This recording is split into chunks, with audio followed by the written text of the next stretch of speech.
Welcome to Spotlight. I'm Liz Waid. And I'm Bruce Gulland. Spotlight uses a special English method of broadcasting. It is easier for people to understand, no matter where in the world they live.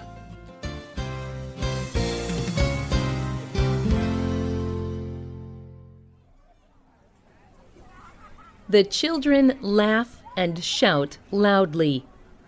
They are playing games in the playground. One child is it. He runs after a group of other children. He catches one of them. That second child becomes it. She now chases the other children and tries to catch one. They are all playing a game of chase or tag. In another area of the playground, two children each hold opposite ends of a long rope. They turn it round and up and down. Other children take turns to jump over the rope as it is being turned. They are skipping. And all the children who are skipping are also singing special skipping songs. Children in all parts of the world play similar games. Many generations of children have enjoyed playing these traditional games. But could these games have a more important purpose? Today's Spotlight is on traditional children's playground games. Experts everywhere agree that play is good for children. They say it is important for a child's mental and physical development. Nicola Butler from the organisation Play England told the Huffington Post, "Traditional playground games are necessary for children's health, well-being, and development. Playing these games lets children learn about friendships. They learn about arguing, making up, negotiating, and resolving disputes, and making the game fun and fair. But most importantly, being involved in these games makes children happy." Did you know that children from many countries play the same or similar traditional games? Though these games often have different names in different countries. The game of Leapfrog has been played in the United Kingdom since the 16th century. In this game, one child bends down and holds his knees or ankles. Another child runs up to the first child, places her hands on the back of the first child, and leaps or jumps over the first child. Any number of children can play the game. They all take turns to leap or jump like a frog. In other countries, children jump like a different animal. In France, children call this same game saute mouton, which means leap sheep. In India, they call it argodi ki pargodi, which means leap horse.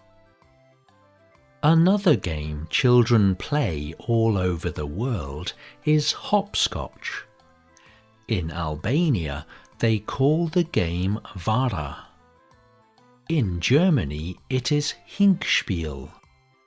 Johannes Lee told Topics online magazine what the game is called in his country. When I was a child, my friends and I used to play many traditional games from my country, Indonesia. A game I played a lot was called one-leg jump. One-leg jump is a good name for the game of hopscotch. That is because the name one-leg jump helps you understand how to play the game. The players mark squares on the ground using a stone or piece of chalk. Children in different parts of the world make different shapes or grids with the squares. But some things are always the same.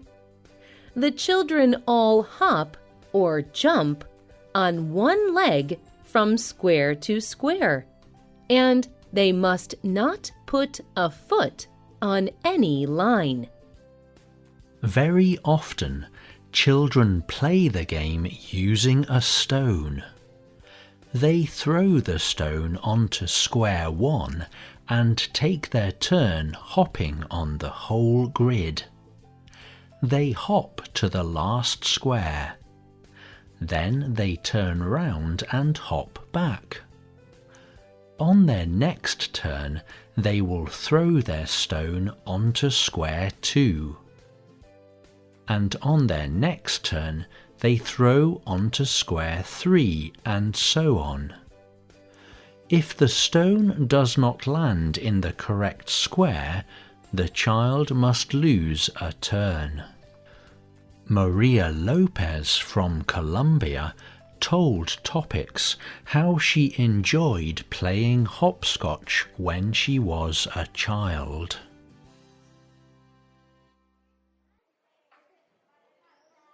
When I was a little girl, most afternoons I used to play games with my friends in our street.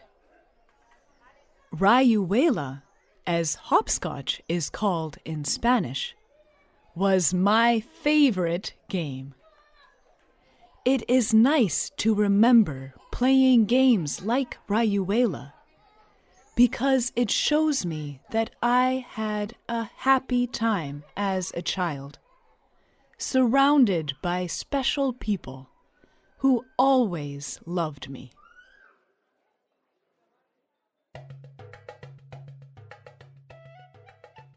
It may surprise you to learn that hopscotch is a very old game. Experts say that nearly 2,000 years ago, Roman soldiers used something similar as an exercise. They had to hop up and down a 100-foot series of squares. They did this to make them stronger and quicker on their feet. Marbles is another ancient game that is played around the world. No one knows exactly how old it is. But we know the Romans played this game too.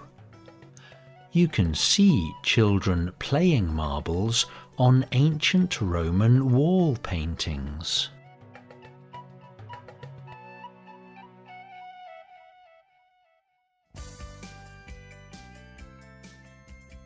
But what are marbles? And how do you play the game of marbles? Marbles are very small, hard balls. You can find marbles made from different sorts of stone, including the stone called marble. But most marbles are made from brightly colored glass. People play many different sorts of games with their marbles. But all of these games are called simply marbles. The ring game is one popular game of marbles.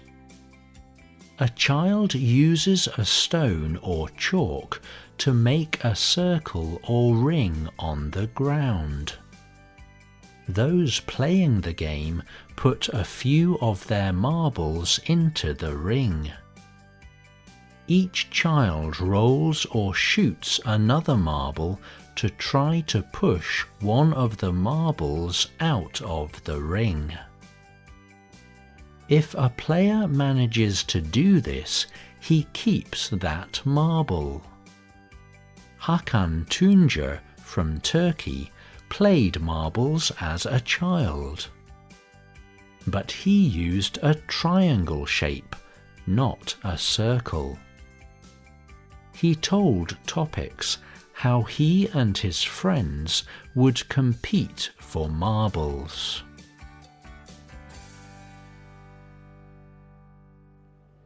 I think the most important thing was to have as many marbles as we could.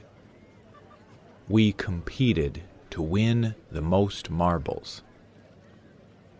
The person who won the most marbles was the leader of the group, and everyone tried to be the leader.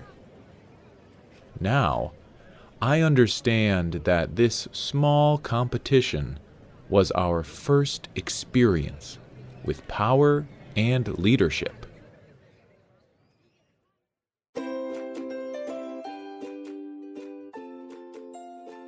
Traditional playground games are about more than just fun. Hopefully, children continue to learn these games and their valuable lessons for hundreds more years. Do you remember playing traditional playground games when you were a child? Tell us about playground games in your country.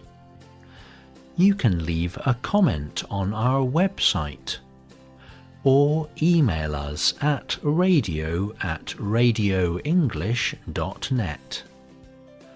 You can also comment on Facebook at facebook.com/spotlightradio.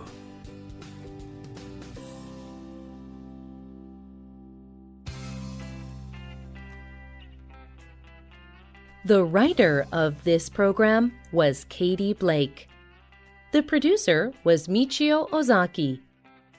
The voices you heard were from the United States and the United Kingdom. All quotes were adapted for this program and voiced by Spotlight. You can listen to this program again and read it on the internet at www.radioenglish.net. This program is called Traditional Children's Games. Look for our free listening app in the Google Play Store and in iTunes. We hope you can join us again for the next Spotlight program. Goodbye.